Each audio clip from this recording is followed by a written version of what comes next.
తాకట్లో ఉన్న మీ బంగారాన్ని విడిపించి ఆ రోజు ఆన్లైన్ రేటుకి కొంటాం. Sharma gold company. ఏ రిక్షా దాసనారాయణరావు గారు తీస్తున్నప్పుడు నన్ను రికమెండ్ చేశారు ఆయన. ఓకే. ఆ క్యారెక్టర్ కోసం నేను చాలాసార్లు తిరిగాను దాసనారాయణరావు గారి దగ్గరికి. ఇట్లా అయిన తర్వాత ఆఖరికి నారాయణమూర్తి గారే చెప్పి ఆయనకి నన్ను ఆ మెయిన్ విలన్ క్యారెక్టర్కి నన్ను పక్కా చేయించారు, సెలెక్ట్ చేయించారు.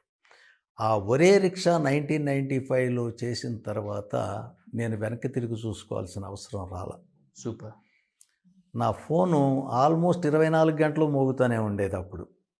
ఆ రకంగా దాసరి నారాయణరావు గారి దగ్గర నుంచి ఆ క్యారెక్టర్ చేసిన తర్వాత ఆయన దగ్గర నుంచి అప్లాజే తీసుకున్నాను తప్ప, ఆయన అన్న ఒక మాట నేను జీవితంలో మర్చిపోలేను.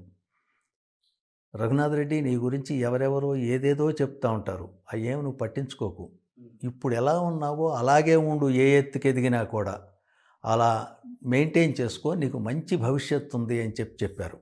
నేను అలాగే మెయింటైన్ చేసినన్నాడు.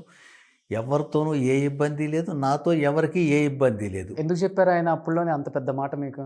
ఎందుకంటే నా గురించి క్యారెక్టర్ ఇచ్చే ముందు వేరే వాళ్ళు ఏదో చెప్పారంట నా గురించి.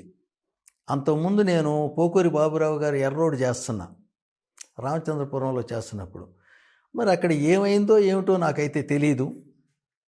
ఎవరో ప్రత్యేకం నా గురించి మెడ్రాస్లో స్ప్రెడ్ చేశారు బ్యాడ్గా. ఆ విషయం ఆయన దగ్గరికి వెళ్ళింది.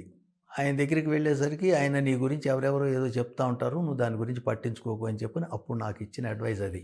ఓకే. పైగా రఘునాథ్ రెడ్డి, నీ పెర్ఫార్మెన్స్ చూసిన తర్వాత నీకు సింగిల్ టైటిల్ కార్డు వేయాలనిపిస్తుంది అని చెప్పని ఒరే రిక్షాలో నాది సింగిల్ టైటిల్ కార్డు అండి.